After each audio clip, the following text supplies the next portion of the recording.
All right, let's get started. So if you're here to see Part 1, Ask the Experts, a webinar on assessing the convertibility of your content, you are in the right spot. This seminar is being recorded. We're shooting for 45 minutes presentation. We are going to be taking questions at the end. Our producer, Vincent, will be monitoring the chat room, so do give us your questions as you go through, and we'll take them up time permitting. We're shooting for 1 hour total. Again, 45 minutes discussion, 15 minutes questions. There are going to be 3 guests. And I am Jack Molisani. I produce the LavaCon Conference, and I own ProSpring Technical Staffing. Also at LavaCon, Scott Abel is going to be producing a hands-on content strategy workshop, and we'll tell you more about that later. All right, we're going to be interviewing 3 experts today. First, Joe Gollner. Joe, are you on the line? Yes, Jack, I am. Yes, and I'm calling in from Ottawa, Canada.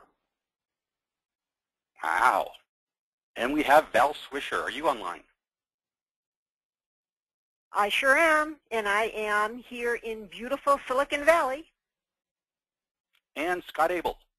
Yes, I'm here broadcasting live from San Francisco.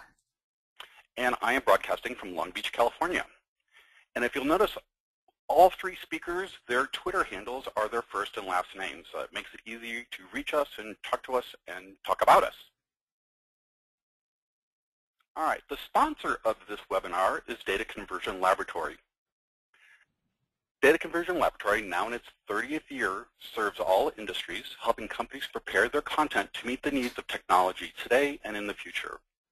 With more than 1 billion pages converted to date, the US-based project management team works closely with their clients to make sure the conversion meets and exceeds their expectations. You can find them on the web at www.dataconversionlaboratory.com. All right. In speaking about the convertibility of your content, we're focusing in today on eBooks. eBooks are big news. Apple, Amazon, Google, Microsoft, you just heard on the news Monday, have entered this space and in changing the way people are going to be doing content from now on into the future. So what do we know? Scott? Well, what do we know? I can tell you. We know lots of things. First of all, it's a fast-changing landscape. You can barely keep track of all the metrics that are coming out. So the statistics today about ebooks and readers are that basically 21% of Americans have claimed that they've read an ebook in the last year. What's interesting about it is that 41% have read them on e-readers, devices like Kindles, Kobos, Sony readers, 29% on smartphones, which we all know, iPhones and Android-like devices, and 23% on tablets, so things like the iPad and the Android devices that are competing in that space.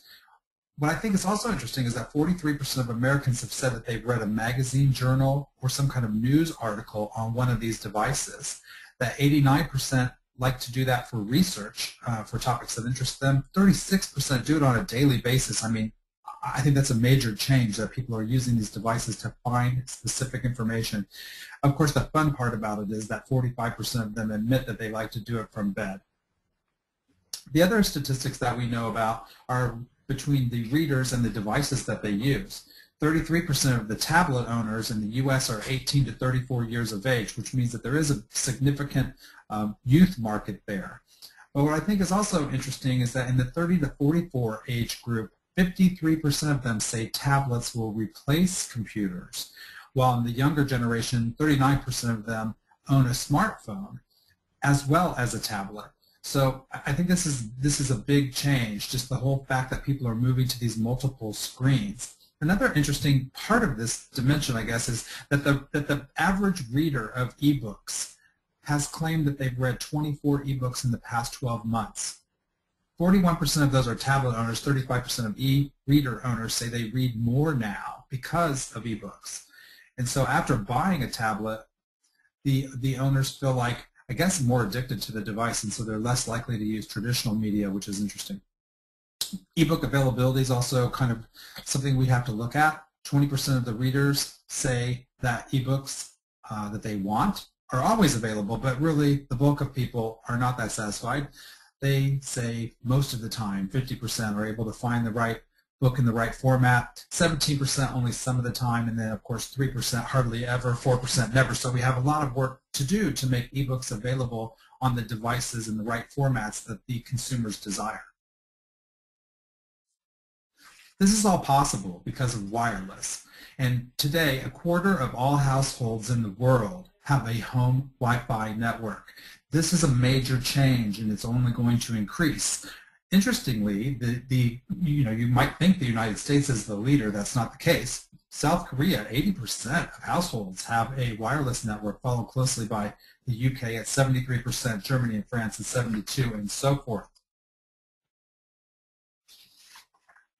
If you'll advance, yeah. The next topic is tablets. The demand for tablets is often underappreciated. I think in a lot of industries it's still new, and so people who don't have them or just don't get them don't understand the implications. But sales are expected to reach 100 million units by the end of this year.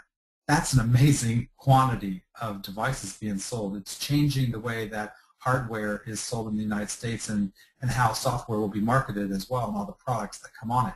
2/3 of U.S. companies report that they will allow tablets on their networks by the end of 2012. And of course, the interesting thing to me is that tablets are even greater, the interest in tablets is greater outside the United States. That those users are moving beyond just surfing the web and doing emails and games, but actually creating content, which is a huge threat to the publishing industry. The traditional publishing industry never saw the PC as a threat, but they do see the tablet, kind of a new GUI for books, as a threat. Now, 46% of Americans say tablets will replace laptops in their homes. In the 45 to 60-year-old age group, 52% say that tablets will replace their laptops.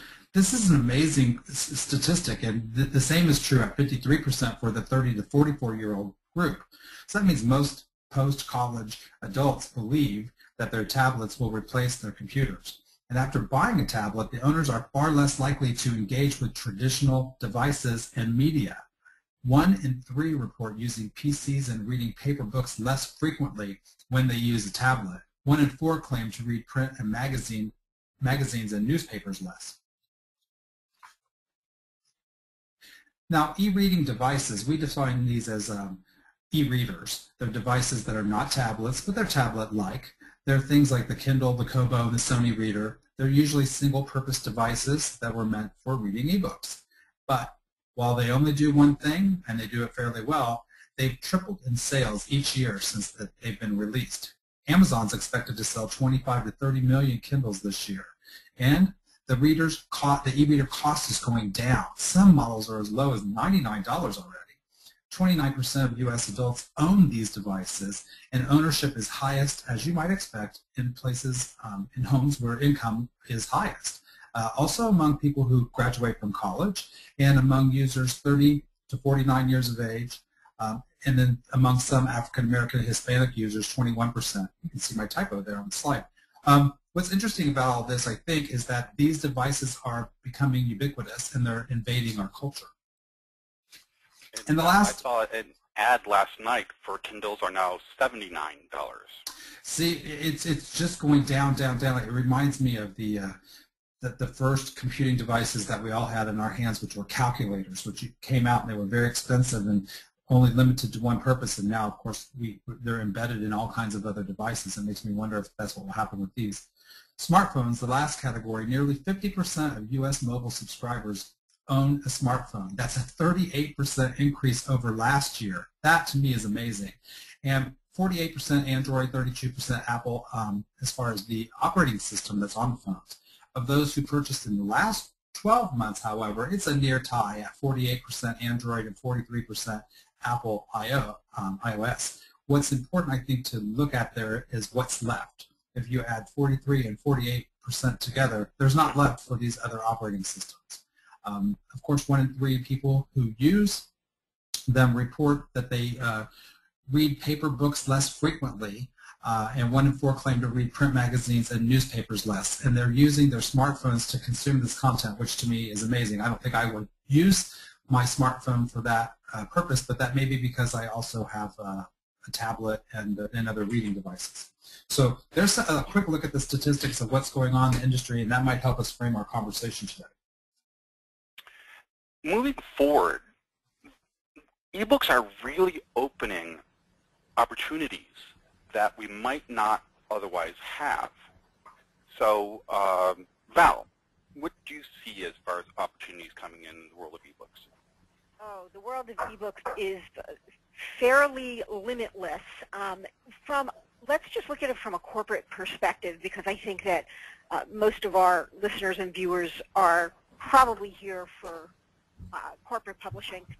You can use ebooks to create all kinds of content. So, for example, you can have your HR content distributed that way, internal communications, sales demos, linking all of the rich interactive multimedia that you can have on a tablet for demos, training, internal training, sales training, technical training, and of course more and more companies are using an ebook type format to deliver instruction, technical instruction. Having your, for example, iPad right there on your site when you're installing a wireless antenna, or sitting on your car when you're futzing around with the engine, if anybody does this anymore. Really, it's limitless. Any type of content that we produce and consume can now move to an ebook platform, and is starting to. But that's just content. Joe, what about other opportunities, such as the learning environment? Well, certainly we've seen a great uptake almost immediately in having material, light learning materials. I was noticing, the FAA has now approved iPads for use in airplane cockpits. So, across the entire spectrum, we see ebooks as a very valuable way, particularly for delivering we'll call the managed reference material, things where you do want some of the discipline that we associate with release control around paper. We can do that with ebooks, and we can do it very efficiently without lugging 100 pounds of books into an airplane cockpit. Now, do ebooks offer interactive experience that one might not get with something more flat, like a PDF file? Well, certainly, certainly with, again, one of my customers in the automotive area very much is working hard at having interactive animations, videos, sound files, like, this is what your car should sound like, and this is what it shouldn't sound like. So there's a lot that can be done which is infinitely superior to paper. So yes, this is one of the big attractions.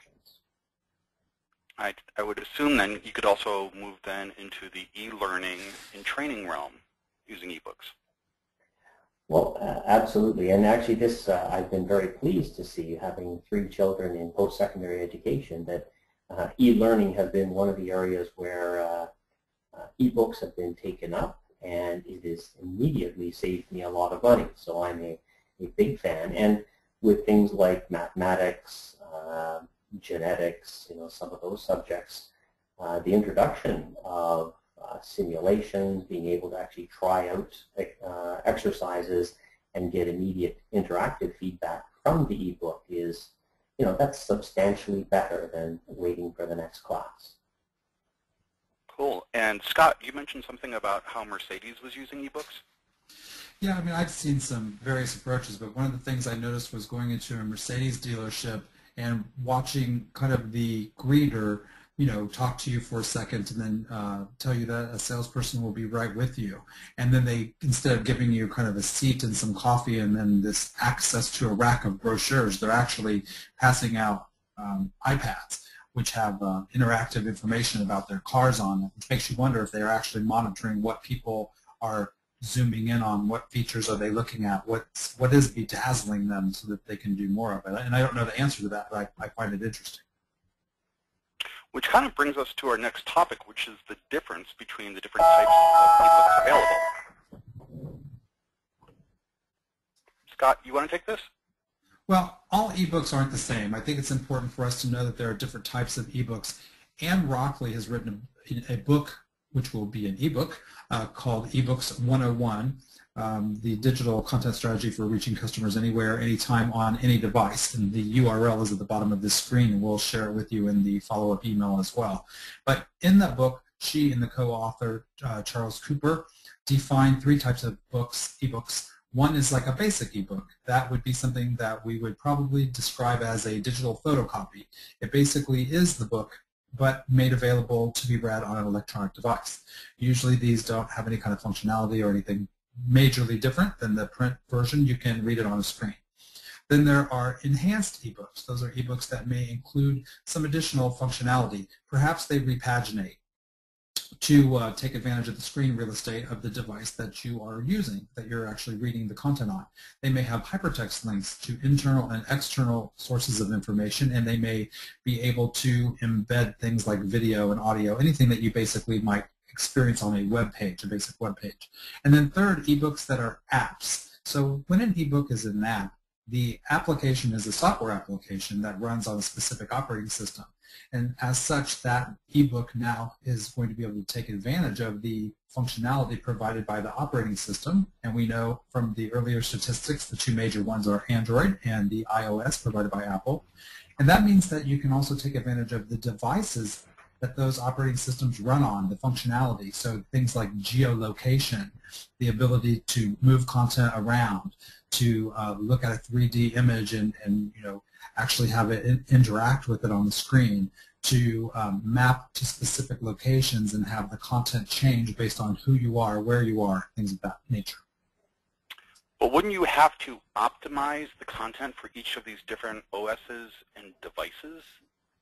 Joe. Yeah, I mean, well, I'm going to jump in and say yes, and I was going to say Joe knows exactly what this means, because most content isn't optimized for e-readers. We know that most content is locked away in documents.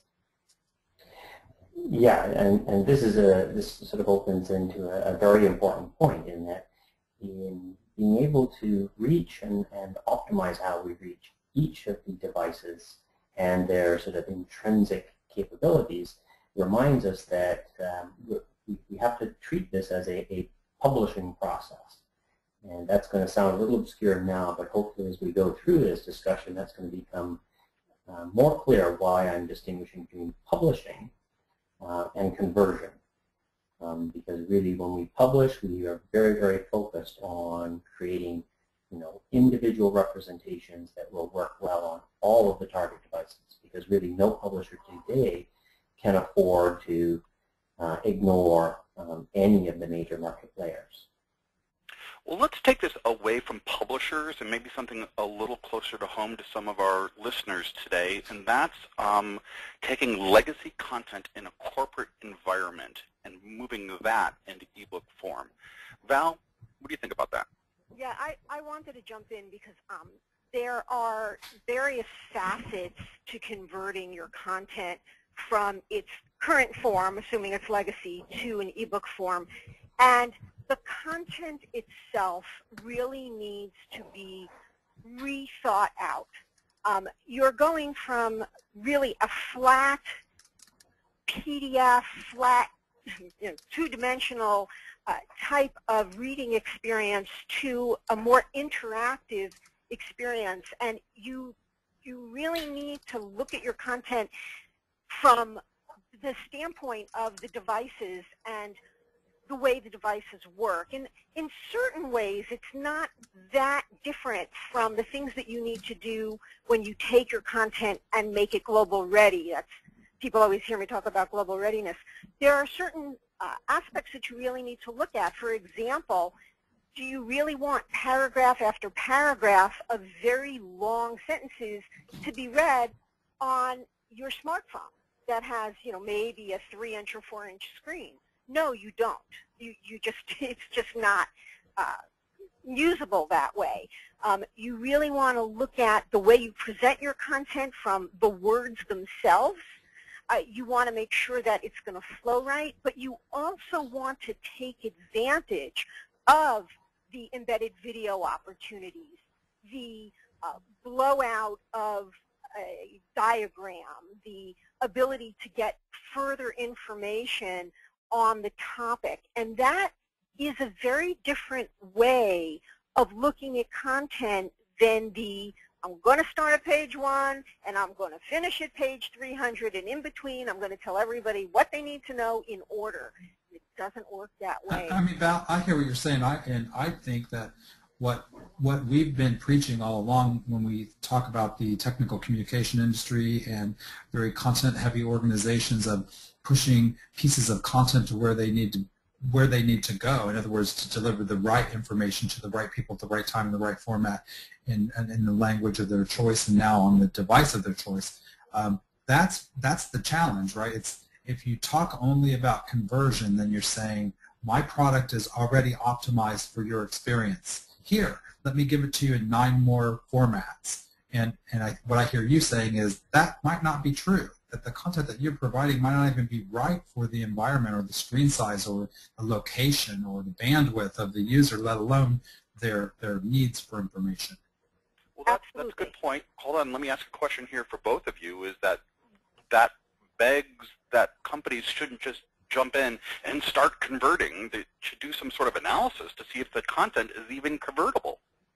Oh, I think that adding eBooks to the mix makes your content strategy component even more important. You really don't want to just take, the latest installation guide that you wrote or the latest white paper that you wrote and convert it to an ebook format. You really need to be strategic. You really need to look at what you have.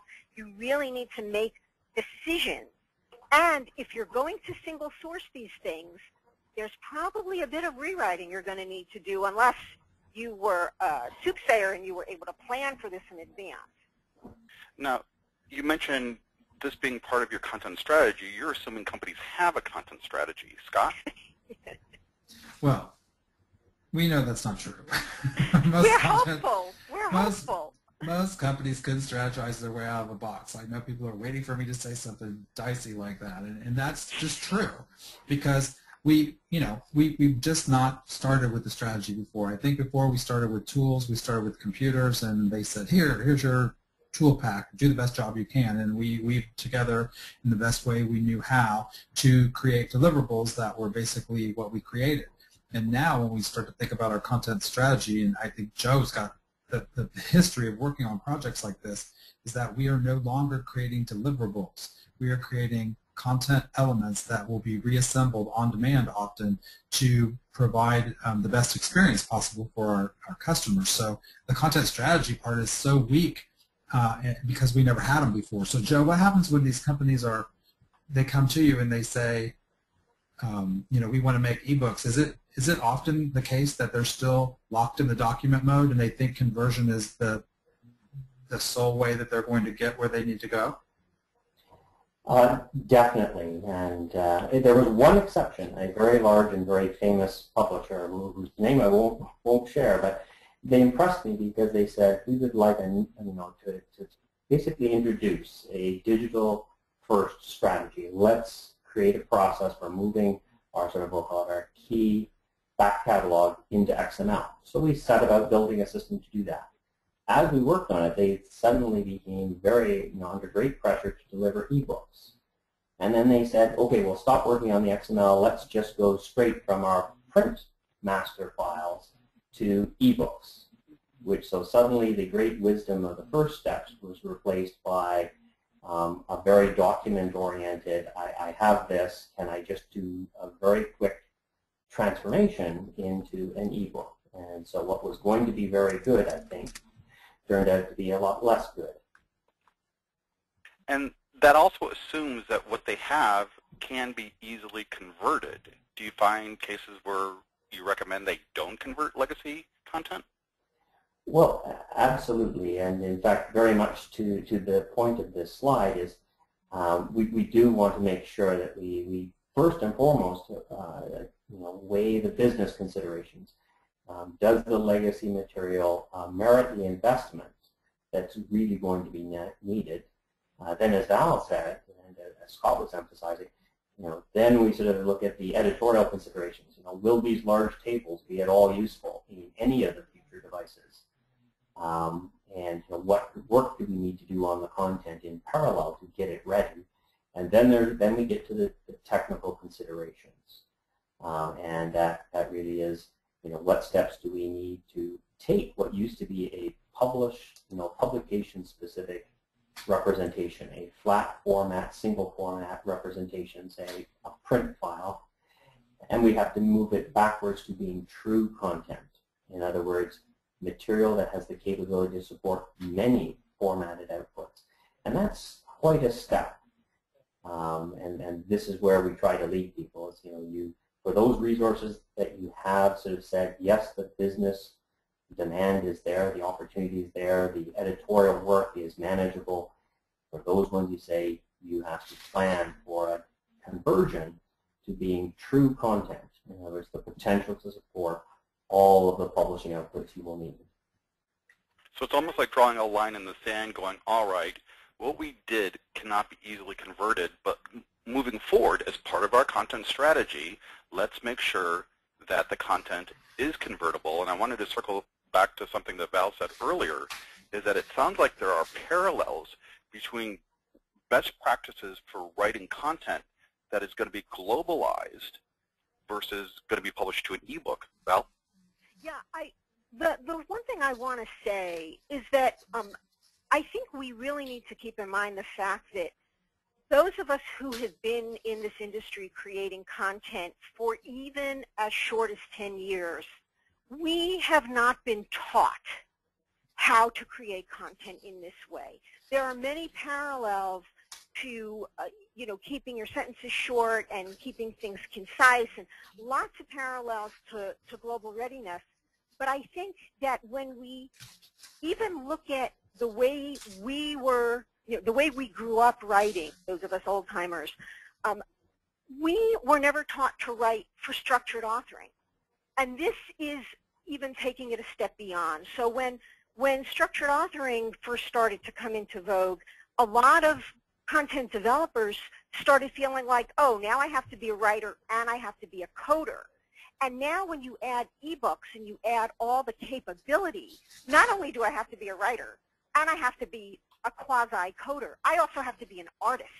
I have to be able to look at my content and know what pieces of content will lend themselves to, for example, an interactive exercise, or what pieces of content will lend themselves to a 3D modeling example where the user can touch the screen and make something spin and see the other side of your router, for example. We haven't been taught how to do this. And so I think that along with deciding the strategy of the content itself, there's a big change management issue here for the people who are the content creators. And everybody needs to come along because this is not going to go away. But if you don't rethink how your content looks, you're just going to have a PDF on an e-reader. And you're, like Joe said, why did you spend the money? And not only do you have to be an author and an artist, you're now a publisher.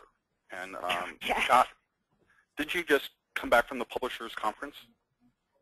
Yeah, I did. I was I played the role that you are playing now. I interviewed publishing experts at the Publishing Business Expo in New York City, and I sat on a keynote panel where I was basically asking really savvy publishers what it is that they do to deliver multiple outputs to all these new e-reader devices. And it turns out that the people who do it, the publishing companies that do it best, they already realized a long time ago they don't make books. They realized that they make content and that books are a container for content, and that so are various ebook formats, and so is a PDF, and so is a web page, and so on and so forth.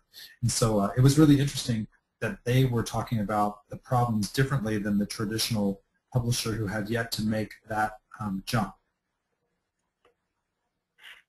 And what problems would companies run into just trying to take their legacy content and convert it to an ebook? Well, most of them were sidetracked by problems that were not technical. So that, I think, is important to acknowledge, because it's probably true in lots of corporate publishing houses too. And those book publishers were concerned with things like digital rights management or protecting their IP from being stolen. They were concerned with the fact that they do not have contracts to with legacy content, so their back catalog, the authors who have written books previously that were printed in print before the advent of the iPad and the Kindle. There was no specific thing in the contract that allowed them to provide that content in those formats, and there was no reward structure for doing so to pay out the authors. And so those were their main concerns. And the second concern was an interesting one called discoverability. And when they say discoverability, they're talking about the fact that most consumers who have interacted with books in the past have done so in stores, in physical retail stores, and that there are beautiful book covers that are created to lure people in, and the display merchandisers at the stores take great pains to make beautiful displays, and then when you walk by, you're supposed to be enticed by these items, and then you discover by accident this content. And so they're very concerned with discoverability. And I thought that was an interesting thing for us to talk about just briefly, because when you move your content into XML and you have all this semantic information about the content, and you know a lot about your customers, you can electronically make content discoverable, right? You can recommend content. You can say, hey, content available on the topic that you just searched for includes these items, and then other people, the Amazon approach is your friends just bought content that was related to this subject. And you can do all kinds of other discoverable activities with it, but those were the main concerns. The overarching message there was that they know they have to change, and that there's no way around it. So can one just go in, take some legacy content, run it through a filter, and this magically we have an ebook? I know Mark Gross the other week in a blog on the dynamicpublisher.com said there is no easy button for creating ebooks. Joe, do you believe that? I emphatically agree with Mark, and like Mark, I have overseen an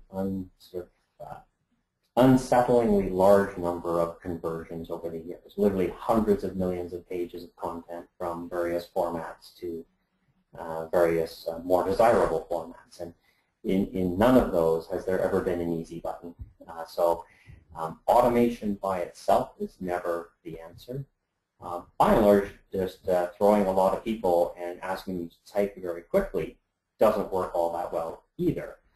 It can work reasonably well with the right quality controls, but it's always very expensive. So really, the correct answer is that good automation, one that does as much as computers can, and makes the most of sort of intelligent, subject-aware guidance and intervention. In other words, helps the intervention that is necessary to be very efficient. That kind of conversion can do far more than I think most people would expect. Sounds like there's a parallel to machine translation where you're doing a bunch of the work automated, but you still need human interaction or human intervention. Val, do you find that on the projects you've worked on? Yeah, absolutely, and I was going to say that. In fact, similar to the promise of machine translation, with conversion, garbage in is garbage out. So the cleaner your source, the more you've scrubbed your source, whether you're scrubbing it for a machine translation engine or you're scrubbing it for conversion to an ebook, the better the conversion is going to be. At this point in time, you will always need a person on the other side to clean it up and do, QA and fix things, and that's true for both translation and ebook conversion. But you can make the whole process faster, easier, and less painful with better quality if you really look at your source content first and not expect that automated conversion can do it all, because that's not going to happen. Well, let's talk about sources, since we're talking about source files. What are the various formats, that one can be taking content out of before putting it into an ebook? And then what formats do we publish the ebook in? So Joe, let's take the first half of the question. What is the best format for keeping your source content? Well, to be honest, there is only one choice, and it is XML, the extensible markup language. That if, for that that material that you have sort of passed your business and editorial tests, and you decide, I want to position this to publish in many different forms to exploit the growing and evolving ebook market, then XML is the only place that you can convert your content to, and that you do so that you can then publish to HTML5, you can hit EPUB3, you can create any of the packaging flavors that will enable the different readers to be as good as they can be. But XML at the source is basically your only credible option. So let me throw in for a minute though to Joe's point, and I want to hear Val because of what she does for a living and the number of people that she receives files, her company receives files from. The publishing industry, the traditional book publishing industry that I spoke of earlier in New York City, were asked this question as well. And as it turns out, the number one type of files that they actually do create content in is Microsoft Word, followed shortly by the desktop publishing packages that they pass that Word content into in order to make a book pretty, which would be InDesign and Corp Express and tools like that. And then when they finally realize that they need XML, they have these designed files and they have this content without design, so the Microsoft Word files, and then they have to decide what to convert them to.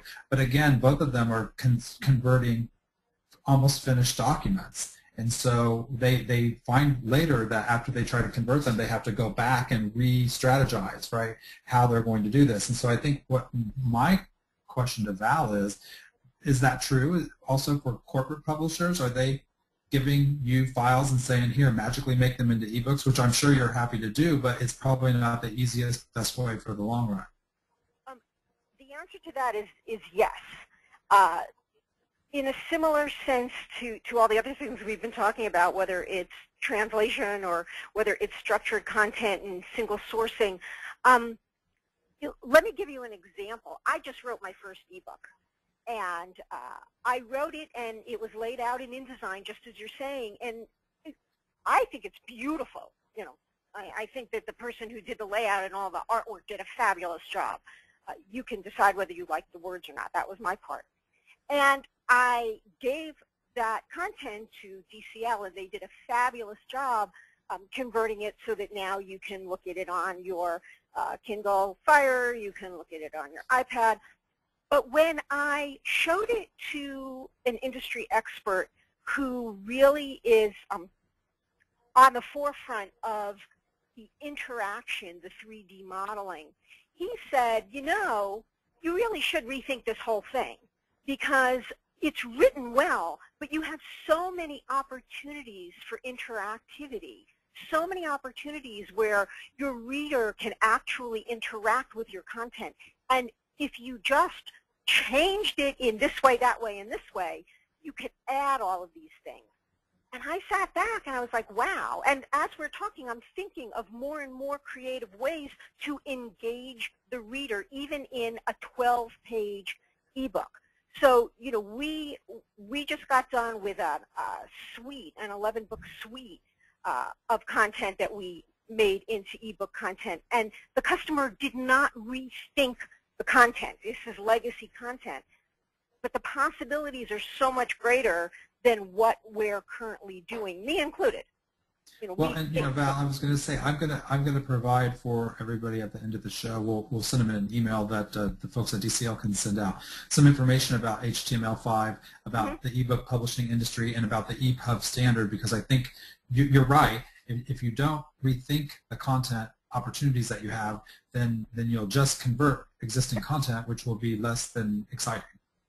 It's the same thing in structured authoring. If you just take your Word doc and put it into XML and you haven't bothered to think through your taxonomy and your metadata, you've just wasted your time. It's the same thing.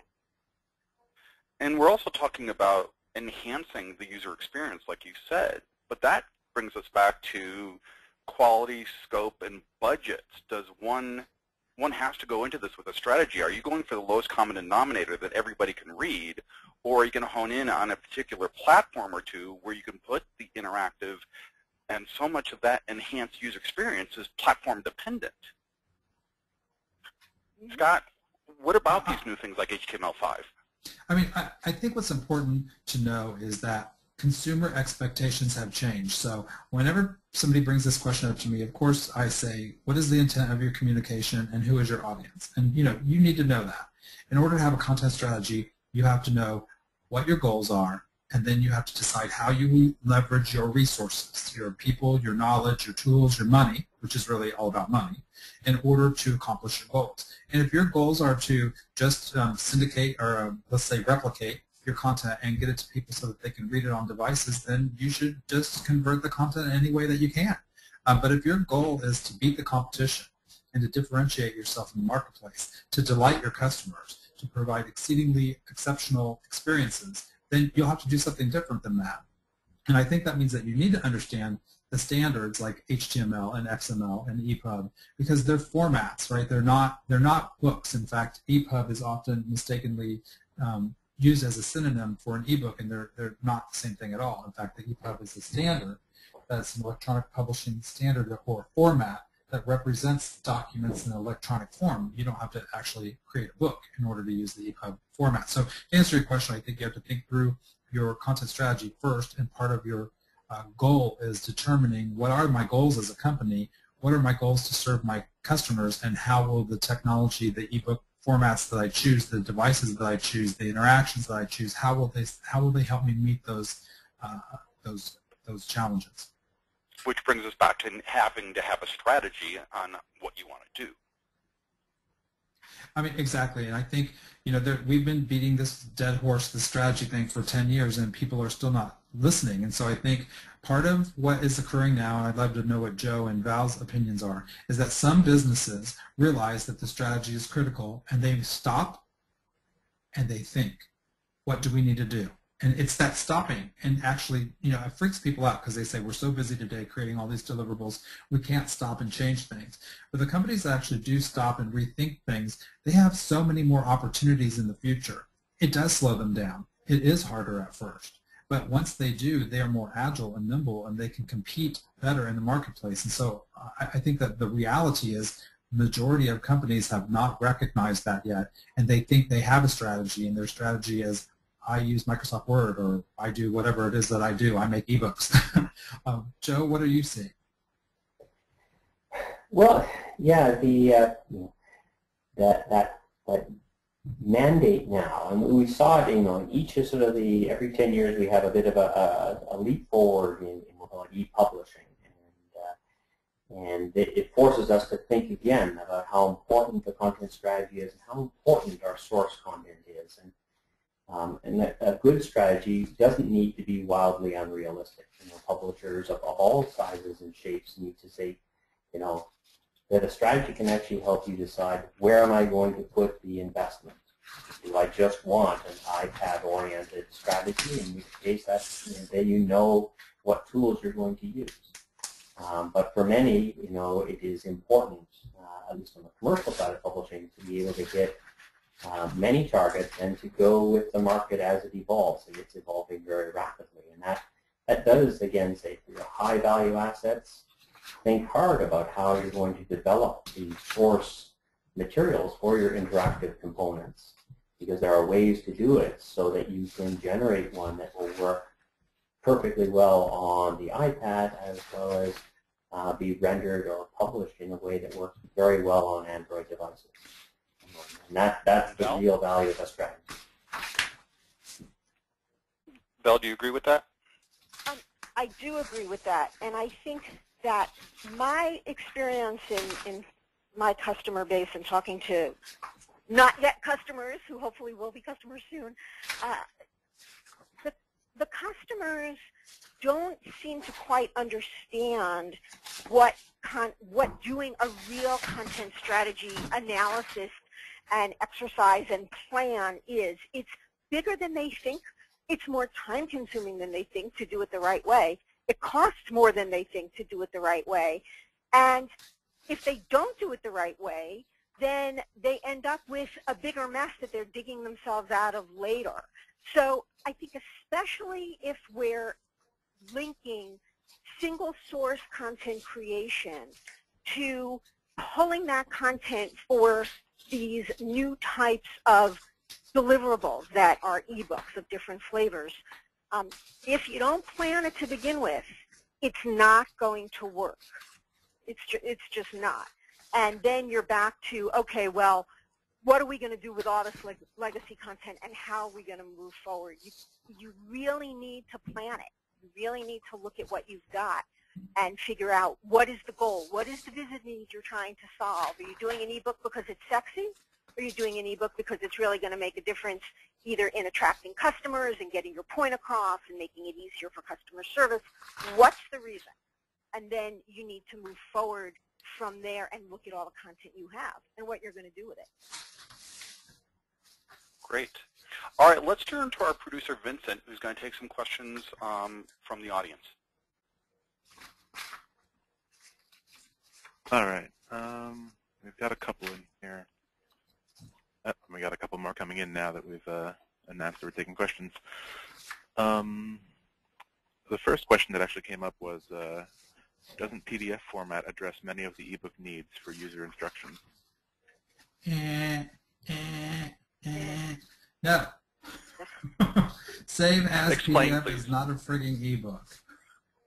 Save as PDF is not an ebook. First of all, when you have an ebook format like EPUB, it's set up to address some of the specific concerns. So, for example, the reflowability, the repagination of a document that you own, that you now obtain from some resource, and you open on your laptop, then later you open it on your iPad, then later you open it on your iPhone. The screen real estate in those devices alone is significantly different. And the intent, the bandwidth, your availability of the information to flow from wherever it's being served to your device, or if you copy it onto your device, the storage space, those are all things that need to be taken into consideration. And PDF is just a digital photocopy of a document. It's not an ebook. When looking forward, part of this, the whole thing, reason of also putting in an ebook is that enhanced reading experience, where you're dropping in the 3D animation, dropping in the interactive content.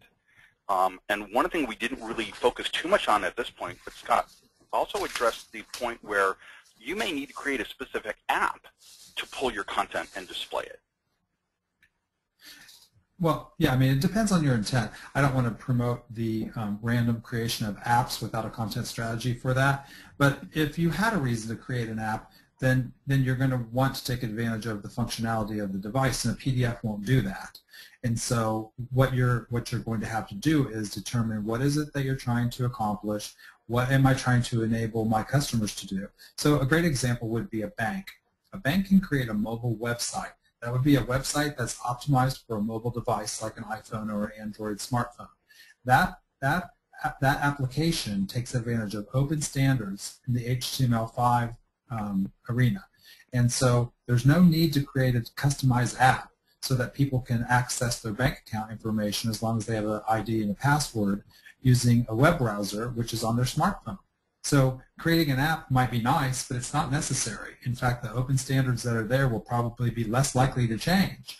And so if Apple or the Android platforms change in some significant way, now you're going to need to change your app. Whereas if you rely on the HTML standard, it's so slow to change, first of all, that you're likely going to be able to use it for much longer. So ebooks may, in fact, be able to be created using the EPUB and the HTML5 kinds of the standards, and not actually be device dependent. But what if you are creating device dependent content for a reason? So what if you need your device, which has a GPS locator in it, to communicate to the operating system so that the operating system can make sure that the content that you get for whatever your purpose is location based?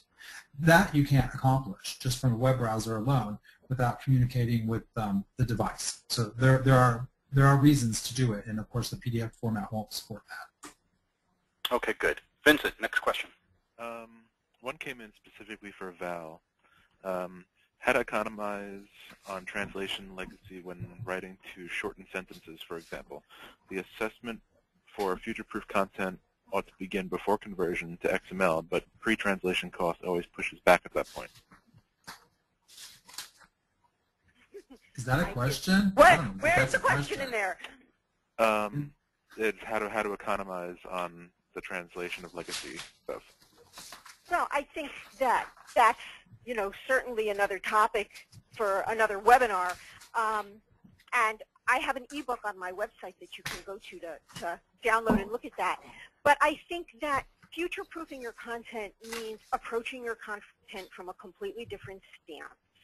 It means that your content, you're no longer starting from page 1 and going to page 300. And that's the same whether you're single sourcing, whether you're translating, whether you're creating ebook content.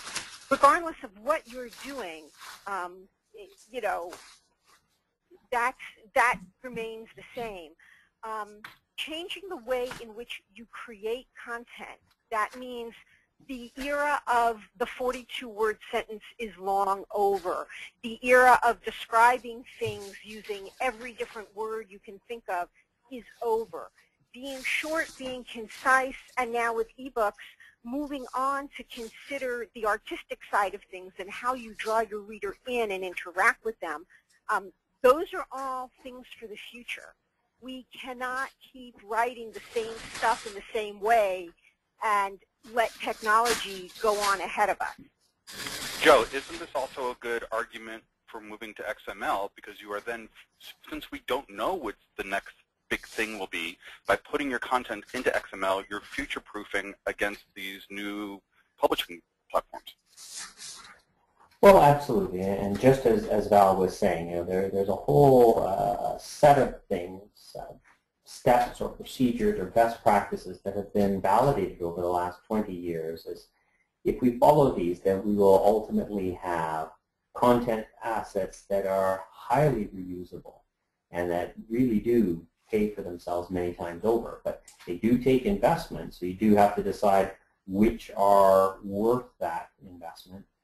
But it's, as again Val said, it's critically important that we look at, the XML in conjunction with the content strategy, the editorial strategy, saying, here's how we're going to write, here's the structure, here's the taxonomy, basically the structure behind the metadata, here's how it's going to be used in discoverability, making sure that Facebook, pops up the right suggestion at the right time, whatever it is, that all these things happen in conjunction, and that if we do that, we've proven over the last 20 years you can really do tremendous things.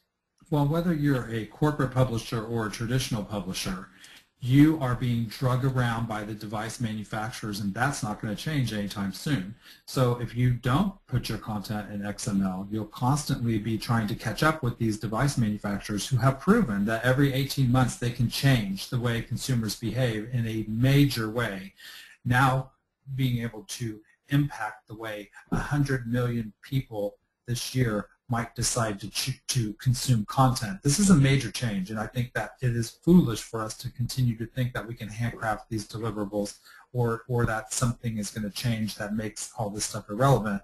I mean, XML's been around for a long time, and I think it's about time that most serious content-heavy organizations start to think about why they're not using it. Okay, good. So Vincent, one more question. Yeah, how about this one? Our developers just told us XML is out of the question. What would be the best approach to, quote, convince our bosses that learning XML will benefit the company as far as content goes? Would learning HTML5 in the meantime be a good alternative? Isn't this like apples and avocados? Don't you love it? I was going to say that. They both start with A. That's good enough. I was going to say that XML and HTML5 are really very different technologies to learn. Trying to convince your management that XML is a good idea, really you need to convince your management that the efficiency savings and the money that they're going to save by switching to XML and single sourcing and saving money on translation and saving money in reuse, you need to have the dollars and cents. My experience with customers and upper management is they need to see it as it hits the bottom line. And you need to know what your return on investment is and where that happens, because there's going to be quite a bit of money spent up front.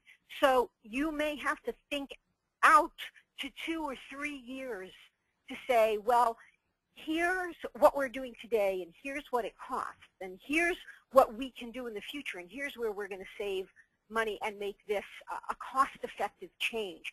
And you can add to it, look at all the different kinds of deliverables that will be available to us that aren't available now. Look at what we can do. So along with trying to put some dollars in there, you also have to put in some innovation, and you have to find what's important to your management in terms of innovation and connecting with the customer. What's it costing in customer support? Should we be single sourcing instructions with knowledge base articles? Can we get that onto an iPad, for example, so the installer can do it in the field without a Wi-Fi connection? You know, this is not a simple process. Well, I think there's two other points too, and that is one, just because an argument needs to be made does not mean that you need to make it. Well, yeah. So we should select the best person and the best way to communicate what your managers need to know. And so you may be part of collecting the data and the metrics to make the business case, but it involves a sales process. You're competing against every other project for dollars that are finite. And so that's important to recognize. And the second thing is, Val talked about return on investment. There are two sides to the return on investment coin. One of them is cost savings through operational efficiencies that Val described. The second one is revenue. So depending upon what you do with your content, you may actually be able to earn revenue from moving it to XML by being able to create multiple deliverables, by being able to reassemble these deliverables into new products and sell them either for money, time, or attention. Good point. Good point. And there is a white paper on the DCL website called The Business Case for XML. We'll include a link to that in the follow-up email. Speaking of housekeeping, a couple things. I misspoke earlier. The website for DCL is dclabs.com. Give us about a week, and we will be publishing a link to the recording and the slides. So you'll get that when you registered. And again, I want to thank our experts for being on the call today. Here is their contact information. I want to thank Joe, Val, and Scott. It was a really great presentation. Thanks for being with us. Thank you, Jack. Yeah, thanks so much, guys. And again, I'm Jack Molisani. I produce the LavaCon Conference on digital media and content strategies, and Scott Abel is also going to be producing a hands-on workshop immediately after LavaCon, and you can find information at lavacon.org. The next installment in this series is What Publishing Channels Make Sense. It's going to be on June 14th at 1 p.m. Eastern, 10 a.m. Pacific, so do sign up for that ahead of time. At this point, I'm going to say thank you very much for attending our webinar, and we're going to be signing off here. Everybody have a great day, and drive safe wherever you happen to be. Thanks, guys.